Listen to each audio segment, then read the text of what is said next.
le pilier, l'un des piliers de l'islam. Donc seuls ceux qu'Allah a affermis peuvent répondre à cette question, à ces trois questions, ces quatre questions. Allah il dit dans le Coran, يُثَبِّتُ اللَّهُ الَّذِينَ آمَنُوا بِالْقَوْلِ الثَّابِتِ فِي الْحَيَاةِ الدُّنْيَا وَفِي الْآخِرَةِ. Allah a affermi ceux qui ont cru par une parole ferme dans la vie présente et dans l'au-delà. La parole ferme, c'est quoi parole ferme? Kalima? Parole ferme, c'est La ilaha illallah, c'est tawhid, c'est l'unicité, que nul n'est en droit d'être adoré qu'Allah. Allah raffermit les croyants. La parole ferme, c'est celle qui est, le verset juste qui est dans Surat Ibrahim, qui est juste avant celui-là, où Allah subhanahu wa ta'ala dit Alam tara kayfa daraba Allahu mathalan kalimatan tayyibah ka shajaratin tayyibah asluha thabitun wa far'uha fis sama' tu'ti ukulaha kulla hin bi idhni rabbiha. N'as-tu pas vu comment Allah propose en parabole une bonne parole pareille à un bel arbre dont la racine est ferme et la ramure s'élancer dans le ciel.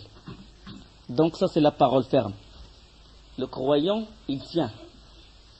Il n'adore qu'Allah subhanahu wa ta'ala. Il n'obéit qu'Allah subhanahu wa ta'ala. Il n'aime qu'Allah. Il aime pour Allah et il n'aime pas les gens avec Allah. Il n'aime pas une idole ou une star de télé ou une créature avec Allah subhanahu wa ta'ala. Il adore, il aime autrui pour Allah subhanahu wa ta'ala. Il faut faire la différence. Donc, il aime les alliés d'Allah. D'accord? Il aime les croyants. Il haït les mécréants. D'accord? Il fête les fêtes des musulmans, des croyants. Il s'allie avec eux. Il ne fête pas les fêtes des mécréants. Il se désavoue d'eux. C'est ça, tawhid, la ilaha illallah. Nulle négation. Je me désavoue. Je n'adore pas d'idole. Je n'obéis pas. Je ne dis pas que leurs lois sont valables. Je ne me soumets pas à leurs idoles. D'accord? Je ne commets pas de péché. Négation. La ilaha illallah, affirmation. J'adore Allah. Je m'allie avec ses alliés. Je me prosterne devant lui. Je fais la salat pour lui. Je fais les zakat pour lui. Je fais les bonnes œuvres pour lui. Négation, affirmation. Négation, affirmation. Et dans le cœur du musulman, on ne peut pas mélanger les deux. L'amour des alliés d'Allah, de ce qu'Allah aime, et aimer ses ennemis, ça ne rentre pas et ça peut rompre l'unicité. Donc seuls sont ceux qu'Allah a affermi, qui ont bien connu l'unicité, la ilaha illallah, qui peuvent répondre à ces questions-là, parce que la ilaha illallah veut dire aussi qui est mon Seigneur, veut dire qui est ma religion, et il veut dire aussi l'homme qu'on m'a envoyé, qui est le prophète sallallahu alayhi wa sallam.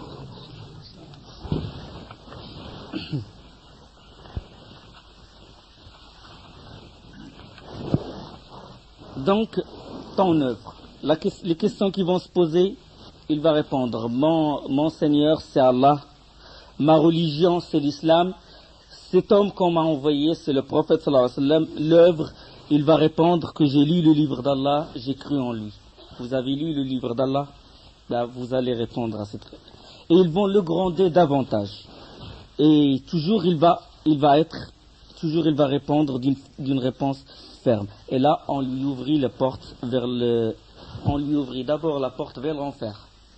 Vers l'enfer. On va lui dire, voilà ta place si tu avais désobéi à Allah.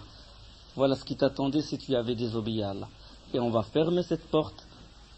Et on va lui ouvrir une porte vers le paradis. Et on va lui dire, voilà ce que t'as réservé à Allah subhanahu wa ta'ala. D'accord? Et là, tellement il va être réjoui qu'il va dire, oh Allah, hâte pour moi la grande résurrection. Fais que le qiyamah, aqimi sa'at al-an. Je veux voir la grande résurrection. Je veux voir Allah directement. Hâte pour moi. Et il va vivre le bonheur durant cette étape-là. Il va vivre le bonheur de la tombe. D'accord? Et pour le mécréant, l'hypocrite, comment il va répondre? Il va dire, c'est comme ça que c'est évoqué dans le hadith authentique de Bara ibn Azib. La adri. Je ne sais pas. J'ai entendu les gens dire quelque chose. J'ai entendu les gens dire une chose et je l'ai dite à mon tour. J'ai entendu les gens. Il y a quelque chose dans sa tête il veut évoquer que Allah qui m'a créé, etc. Parce qu'il a entendu ça ici-bas. J'ai entendu, mais il ne va pas être ferme dans la réponse. Parce que cette réponse, il dépend de tout ce qu'il a vu, tout ce qu'il a fait ici-bas. Est-ce qu'il a vraiment adoré Allah subhanahu wa ta'ala? Est-ce qu'il a prié pour lui? Est-ce qu'il a fait salat, s'est prosterné devant lui? Tout dépend de sa vie, de ce qu'il a fait. Et on va lui poser, quel est cet homme qu'on t'a envoyé? Quelle est ton œuvre, etc. Et il ne va pas trouver de réponse.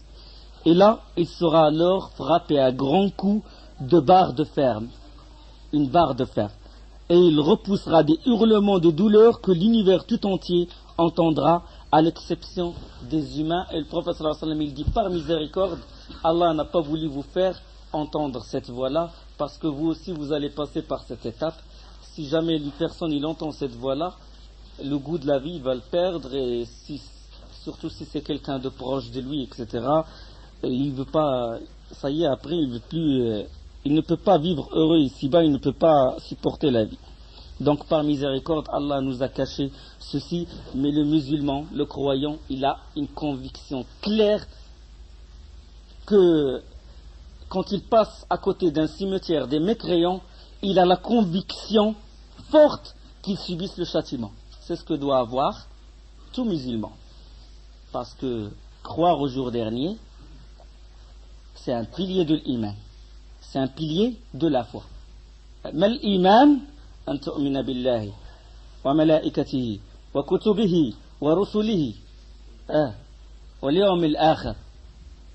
L'yawm al-akhir, croire au jour dernier. Wa an tu'mina bil qadari khayrihi wa sharrihi. Donc croire au jour dernier, quand tu passes à côté de cimetières qui ne désignent pas une tombe bien précise, mais tu dis ces gens-là sont des gens de l'enfer et ils subissent maintenant, pas on est, bon demain c'est l'an 2000, c'est pas maintenant ils subissent ce châtiment-là. Celui qui mérite le châtiment, il le subira. Et le croyant, il subit le bonheur. D'accord? Et cette personne, quand il ne va pas être guidé à répondre à cette question-là, il dira, oh Allah, fais que la résurrection n'ait pas lieu. Parce qu'il sait ce qu'il attend durant la grande résurrection. Il sait que le châtiment qu'il va subir dans la tombe d'abord est encore, le châtiment est moins dur que le châtiment après la grande résurrection. D'accord? L'âme a quitté le corps, les anges sont descendus, déjà ils ont pris l'âme, il va être éprouvé avec ces questions-là, et là, le mécréant, quand il ne peut pas répondre à ces questions-là, il va être frappé d'une barre, comme a dit le prophète sallallahu alayhi wa sallam, le véridique, et il va pousser des hurlements. Allah il dit sur le peuple de Pharaon, ça c'est une preuve aussi qu'on va passer par ces étapes, soit la félicité, soit le châtiment de la tombe. Il dit An-naru yu'raduna 'alayha ghuduwan wa 'ashiyya wa yawma taqumu as-sa'a adkhilu ala fir'auna ashadd al-'adhab. Il parle du peuple de Pharaon. Il dit le feu auquel ils sont exposés matin et soir. Et le jour où l'heure arrivera, il sera dit faites entrer les gens de Pharaon au plus dur châtiment. Donc, matin et soir, ils subissent le châtiment. Ça veut dire, dans la tombe, ils subissent le châtiment. Allah, il dit, le feu auquel ils sont exposés, matin et soir. Et il dit, et le jour où l'heure arrive, et le jour où l'heure arrivera, faites entrer les gens de Pharaon au plus dur du châtiment. Donc il y a une étape, l'étape de l'Barzakh, où ils sont maintenant qu'on parle, nous on est réunis dans cette mosquée, on doit avoir conviction ferme qu'ils subissent le châtiment du feu, matin et soir. Le prophète sallam il les a vus. Il les a vus le jour quand il a fait l'ascension vers les 7 cieux, sallallahu alayhi wa sallam.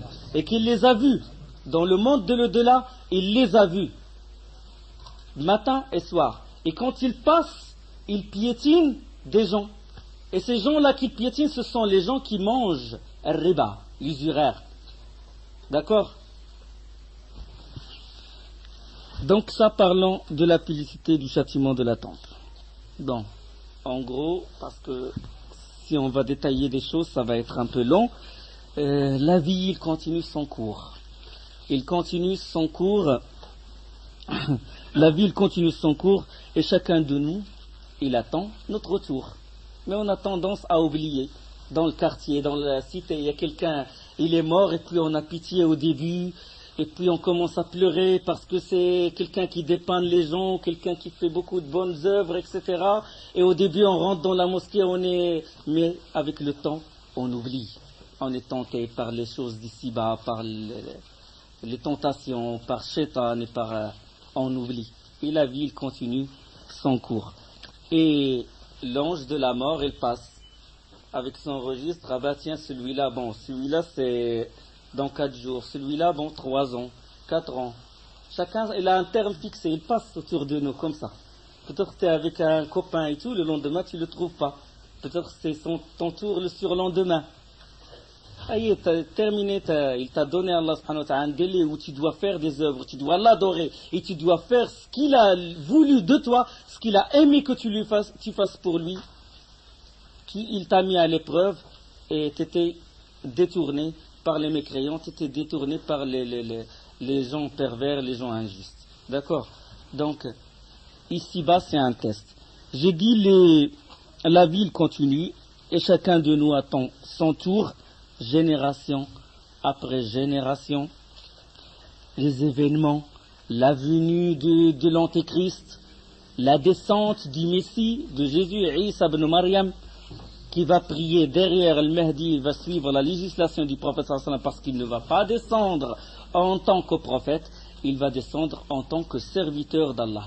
Et il va combattre à côté de Mahdi al-Muntazar, avec qui on va faire le pacte d'allégeance des gens de la Mecque et de Médine. Ils vont faire le pacte d'allégeance avec lui, et ils vont combattre de son côté l'Antéchrist.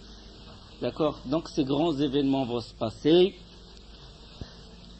Comme je dis, la descente de l'Antéchrist, la descente de Isa ibn Maryam, qui va casser la croix, il va rétablir l'ordre, et la venue de Ya'juj, de Gog et Magog, les grands signes qui sont évoqués dans le Coran et dans la Sunna. D'accord?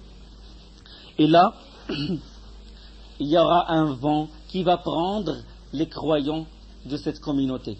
Les croyants, muwahhidin, ceux qui ont adoré Allah, ils n'ont pas associé à lui. Ils n'ont pas associé une tombe, ils n'ont pas associé une idole, ils n'ont pas cru qu'un marabout connaît l'invisible comme Allah, ou Madame Soleil, etc. Ils n'ont pas cru que des imams gèrent l'univers avec Allah. Les monothéistes, il adore Allah et il l'adore comme il aime lui, en suivant la sunna du prophète sallallahu alayhi wa sallam. Cette âme va les prendre, va prendre cette âme. Et l'islam va être tel comme a décrit Hudayfa ibn al-Yaman dans un hadith authentique, comme un tissu qui s'effile. Il va perdre de son âme. Il n'y aura plus de salat, il n'y aura plus de siyam, il n'y aura plus de nusuk, de rites. Génération après génération, il va dire, Hudayfa ibn al-Yaman, un hadith qu'il a acquis, qu'il a saisi du prophète sallallahu alayhi wa sallam, il a dit qu'il y aura des gens des vieillards qui vont dire, nous nous rappelons avoir entendu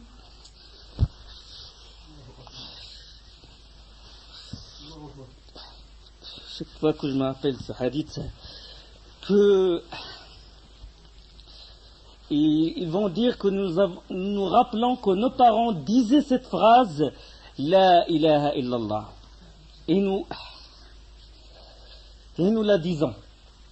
Nous répétons ce qu'ils disent. Ils ne vont pas connaître, ça veut dire que les versets du Coran vont être élevés vers Allah subhanahu wa ta'ala, et des gens vont se rappeler que leurs parents disaient cette phrase, La ilaha illallah. Et quand ces gens-là, ils vont mourir, quand il n'y a personne qui dit La ilaha illallah, quand il n'y a personne sur cette terre qui dit La ilaha illallah, là, il demande à Israfil de souffler. Il n'a pas besoin de kuffar. Allah, il donne à manger aux mécréants, parce qu'à côté de lui, il y a un croyant qui dit La ilaha illallah.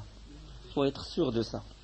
Le jour où il n'y aura pas quelqu'un qui dit La ilaha illallah, grande résurrection. Allah, j'ai pas besoin de ces gens-là. et sur les mauvais gens de cette terre va avoir la résurrection. Sur ces mauvais gens, il y aura le jour dernier.